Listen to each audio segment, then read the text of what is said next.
E buongiorno a tutti, amici scacchisti e amici appassionati di calcio. Non so se avete notato, ma ultimamente, ora al di là di questa foto dove ci sono due geni del calcio alla scacchiera, ma gli scacchi stanno andando molto di moda e quindi chiaramente anche il buon Louis Vuitton che sta pubblicizzando i suoi brand e i suoi prodotti, ovviamente decide di utilizzare gli scacchi ai fini commerciali. Ci sta, bisogna cavalcare l'onda quando è pronta e adesso andiamo a vedere questa posizione, la andiamo ad analizzare scacchisticamente, cerchiamo di capire chi è in vantaggio, come ci si è arrivati a quella posizione, eccetera, eccetera. Ma prima ti ricordo che c'è il Black Friday e se vai sull'Accademia di Matto Scacco troverai tutti i nostri corsi scontati al 30%. Entra nel corso che ti interessa, qualsiasi, vai su iscriviti al corso e quando poi devi andare a inserire i tuoi dati, qui c'è aggiungi il coupon che si chiama BLACK30 per Black Friday,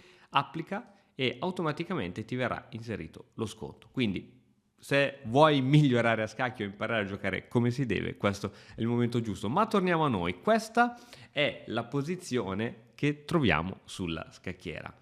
È una posizione inventata? No, è stata presa da una partita fra il campione del mondo di scacchi ancora attuale e Nakamura, che è uno tra i top migliori al mondo. Quindi andiamo a vedere come ci si è arrivati a questa situazione e la commentiamo insieme, mossa dopo mossa. Allora, perché è stata ripresa questa partita? Perché onde evitare di mettere posizioni sbagliate, qualcuno commenta, ma il re non può andare lì, eccetera. Hanno detto, senti, prendiamo una partita che è già esistita, la riportiamo sulla scacchiera e siamo sicuri di non sbagliare. Così come anche nella serie quel gambetto Queen's Gambit, anche lì tutte le partite che giocavano in realtà erano partite prese dal passato. Questo onde evitare appunto che ci potessero essere degli svarioni. E 4 C5 difesa siciliana per Carlsen contro Nakamura, Carlsen con il bianco. Questa è sicuramente, possiamo affermare, una delle mosse più giocate come prima mossa a tutti i livelli. L'idea è quella di far spazio a questi pezzi per uscire il più velocemente possibile e arroccare, poiché nei principi del gioco degli scacchi una delle prime cose da fare è mettere il re al sicuro, perché visto che si vuole dare scacco matto al re, la prima cosa che fa un giocatore che sa giocare bene a scacchi è mettere a sicuro il proprio re. Cavallo F3 e infatti queste mosse vanno proprio a fare questo. Ora il cavallo si è tolto, si deve togliere solo questo alfiere, dopodiché si può fare questa mossa speciale definita arrocco, dove il re si muove specialmente di 2 caselle. D6, qui fa tutto parte di una grossa teoria. Ora chi non conosce il mondo degli scacchi non può capire quanto è profondo, ma tutte queste mosse i giocatori le stanno facendo assolutamente a memoria, le avranno giocate migliaia di volte nelle proprie partite e quindi qui è tutta teoria. Il bianco, prima di sviluppare questo alfiere, decide di giocare D4, così dà spazio anche a questo alfiere. Ricordati che devi dare spazio a tutti i tuoi pezzi per far sì che questi possano poi controllare il maggior case sulla scacchiera possibile. Cattura di pedone, ora si può scegliere se catturare di donna o di cavallo, è preferibile sempre catturare di cavallo, poiché una cattura di donna permetterebbe al nero la fuoriuscita di questo cavallo con, si dice, guadagno su tempo, cioè ora il bianco è costretto a togliere la donna. Quindi si cattura di cavallo e a questo punto sempre fa parte della teoria cavallo F6 che va ad attaccare questo pedone che attualmente è scoperto. Come si può difendere questo pedone? Sicuramente andando a sviluppare un altro pezzo, poiché ti ricordo che in apertura, ossia nella fase iniziale del gioco, bisogna togliere fuori tutti i pezzi. Ora, per pezzi noi intendiamo tutti tranne i pedoni, quindi questo è un pezzo, questo è un pezzo, questo è un pezzo, questo è un pezzo, questo è un pezzo. Devi portare in gioco tutti i tuoi pezzi, perché tu hai un esercito, se questo esercito rimane a casa tu non giochi, non riesci ad andare all'attacco, mentre devi portare in gioco tutti i tuoi pezzi. A6 fa parte di questa difesa che appunto prende il nome di difesa siciliana e questo pedone controlla la casa B5 onde evitare salti fastidiosi sia di cavallo che di alfiere. H3 e qui Carlsen decide di andare un po', diciamo, fuori dalla teoria, nel senso che ora solitamente si giocavano altre mosse, ma H3 assolutamente non è una novità per giocatori a quel livello. L'alfiere bianco andrà in fianchetto e il gioco prenderà una piega totalmente differente. Il nero gioca invece normalmente G6, G3 e adesso cavallo C6, alfiere in I3. Ancora una volta tutte mosse assolutamente logiche, giocate in maniera corretta. L'idea, come dicevamo, è quello di portare in gioco tutti i pezzi. Vedi come entrambi i giocatori pian piano hanno mosso i cavalli, hanno mosso l'alfiere e adesso devono mettere al sicuro il re. Con questa mossa speciale che prende il nome di arrocco, ops, tocca prima al nero, arrocco corto, arrocco corto. Ok, possiamo dire che l'apertura sta finendo al termine, hanno sviluppato i pezzi, hanno arroccato e adesso vediamo un po' come si continua. Adesso Nakamura gioca cavallo D7, una mossa interessante per riposizionare questo cavallo. Eventualmente si può pensare a qualche spinta per infastidire quel cavallo, si può pensare a riposizionare questo cavallo su case come C5, come E5, però bisogna vedere qual è il piano di Nakamura arrivati a questo punto. Qui Carlsen gioca una mossa molto coraggiosa, se vogliamo, che è B3. Una, diciamo, delle leggi degli scacchi è attenzione all'alfiere in fianchetto, perché se tu apri a tua volta un fianchetto gli vai ad aprire una fortissima diagonale e questa diagonale rende ancora più forte l'alfiere in G7 del nero.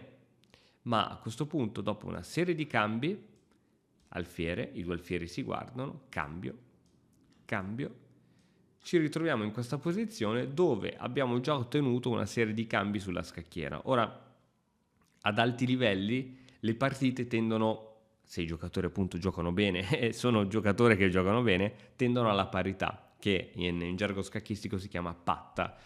E infatti già qui un pochettino possiamo presagire un odore di patta, perché sono stati già cambiati con molta facilità un paio di pezzi leggeri, cioè un cavallo e un alfiere, ma non è detta l'ultima parola.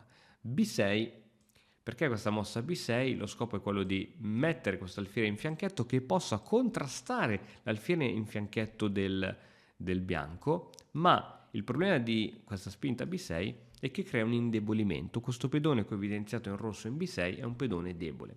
Quando a scacchi un pedone si definisce debole, quando non è più supportabile da suoi altri pedoni, e infatti non c'è un pedone in A7 che può supportare questo pedone, oppure non c'è un pedone in C7 che può supportare questo pedone, e quindi che cosa fa ora Carlsen? Gioca cavallo D5. A scacchi, quando si individua una debolezza nello schieramento avversario, si accumulano tutti i propri pezzi per attaccare su quella debolezza, ed è quello che sta facendo il bianco. Vado a centralizzare il cavallo in D5 che è fortissimo, e in più inizio a mettere pressione sul punto in B6. Al momento questa pressione non è concretizzabile in qualcosa, ma comunque cosa buona e giusta. C4, rafforzando il controllo su questo cavallo che, ripeto, si è preso un avamposto da 10 lode, e ora viene giocata E5.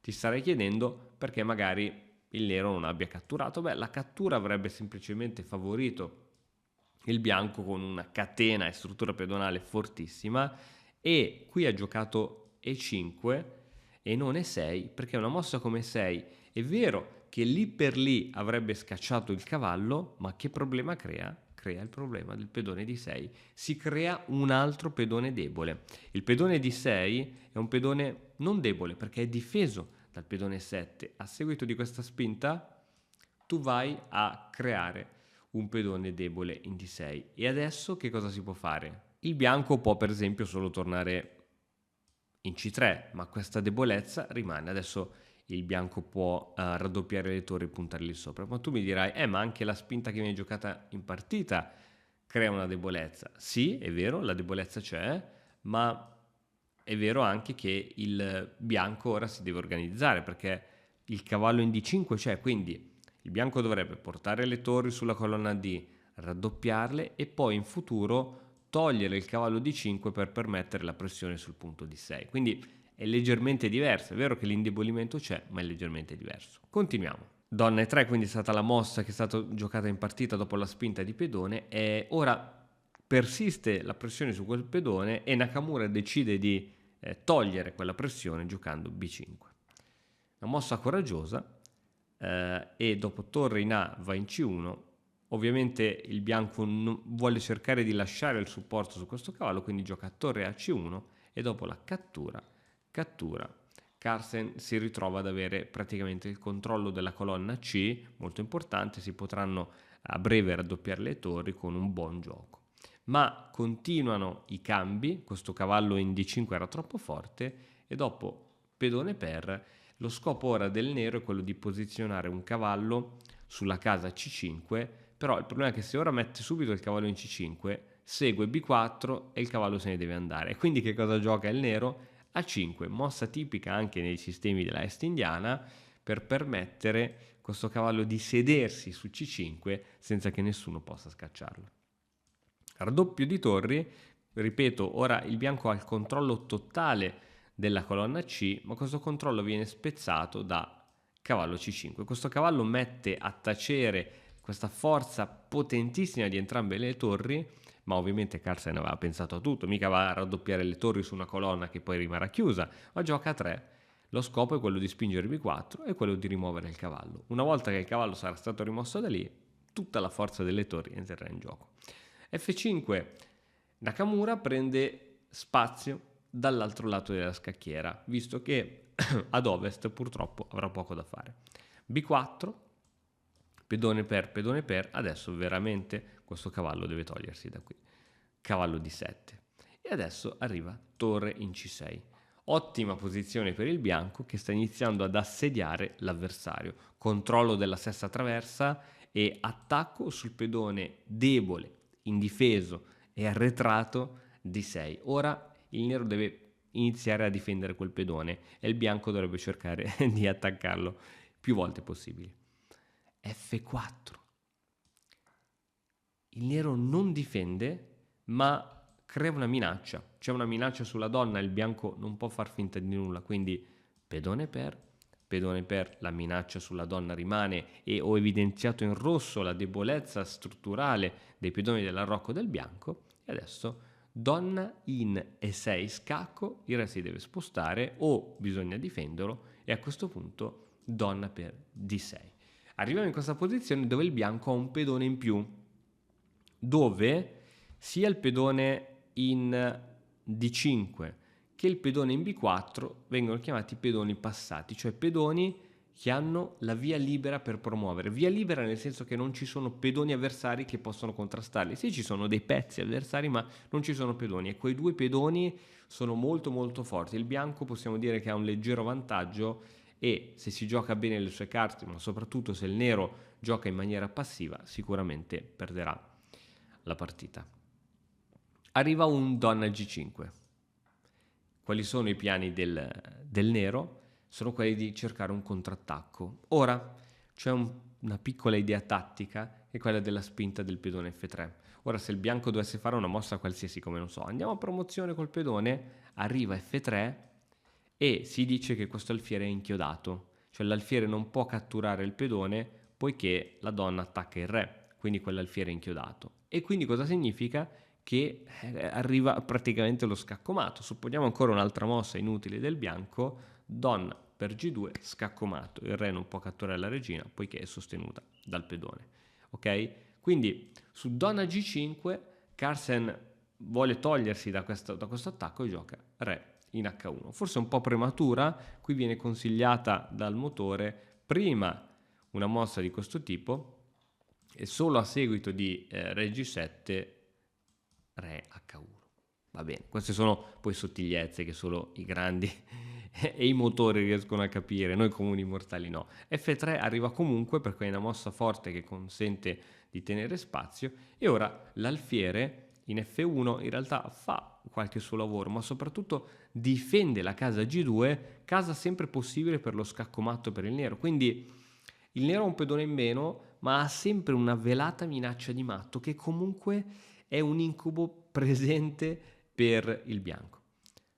Cavallo F6 e ora il nero se ne frega della difesa, nonostante ha una donna e una torre che vanno lì, che circondano il re. Il nero se ne sbatte e dice: senti, io voglio attaccare, sono ambizioso, voglio darti scaccomato. Donna E6 per inchiodare la torre in F7 e impedire salti di cavallo di questo tipo, e ora Re in G7. Probabilmente ti starai chiedendo perché il buon Nakamura non è andato a riprendersi il pedone, per esempio con cavallo per E5. Che cosa ci sarebbe stato mai di male? Sarebbe stata un'inchiodatura devastante, la torre che va in C5 e qui praticamente il cavallo è sotto pressione. Ora, come si può fare? Perché adesso c'è veramente un doppio attacco su questo cavallo, si può provare a difendere questo cavallo. Vediamo una mossa come torre di 8, l'alfiere non può andare ad attaccare, però l'altra torre sì, infatti torre di 1 è la mossa che poi permetterebbe al bianco di vincere la partita, quindi non si poteva prendere quel pedone. Detto ciò, Re G7 è la mossa che è stata giocata in partita, questo pedone non si poteva prendere e quindi la partita continua con torre in C7. Carlsen chiede un cambio di torri che avviene, torre per scacco e re in H6. Mossa, posizione insolita per questo re, ma devo dire che il re lì nell'angolino è abbastanza sicuro. Ora il bianco ha difficoltà a dare scacco, non riesce a dare scacco al re, non riesce a dare degli scacchi frontali se non con un cambio di donne, e quindi il re in H6 in realtà sta molto bene. Adesso a scacchi non è che bisogna sempre pensare ai propri fatti, cioè io attacco senza badare a che cosa fa il mio avversario, ma bisogna fare delle mosse molto precise. Ora, un giocatore che pensa solo ai suoi vantaggi avrebbe potuto pensare di andare a promozione con questo pedone. In realtà una mossa di questo tipo è sbagliata perché permetterebbe la semplice torre A1 con attacco sull'alfiere, e quell'alfiere come lo proteggi? E arriva il matto in pochissime mosse. Quindi, dato che c'è la prima traversa scoperta, qui urge una mossa, urge una mossa, anziché spingere questo pedone, urge una mossa di ritirata per controllare la prima traversa. Ogni tanto bisogna pensare anche alla difesa. Torre in A2, andando ad attaccare il pedone debole F2 anche per mettersi dietro a pedoni e impedire la loro spinta. Torre in E7 connettendo i pezzi, poiché quando i pezzi non sono connessi può succedere qualsiasi cosa, e ovviamente impedendo sempre l'entrata di questo cavallo, ricordiamoci che è importantissimo impedirlo. Cavallo in G4, oh mio Dio, si attacca il punto F2 ma il cavallo in presa. Però dopo la presa, ed è così che va la partita, viene forzata la patta. Scacco, il re si sposta, scacco, il re si sposta, scacco, il re si sposta. Questa è la posizione chiave tra Cristiano Ronaldo e Messi, ma a scacchi non è che si può andare avanti all'infinito. Scacco, il re si sposta, scacco, il re si sposta. A un certo punto arriva una regola che si dice: guarda, la partita finisce per patta per ripetizioni, non è che posso andare a vita a fare così. E quindi il nero ha forzato una posizione di patta, forse ha fatto bene, visto che anche la posizione del bianco era pericolosa con questi pedoni in fuga, e quindi questa partita è stata tratta da un torneo, il Norway Chess, del 2017. Bene, spero che questa partita vi sia piaciuta. Ho cercato di utilizzare un commento molto semplice, soprattutto perché questo video potrà attirare giocatori che sono alle prime armi, quindi bene. Se non l'avete ancora fatto, iscrivetevi qui sul canale di Matto Scacco per nuovi video, e per lezioni approfondite ovviamente c'è la nostra accademia, academy.mattoscacco.com. Ci vediamo alla prossima, ciao!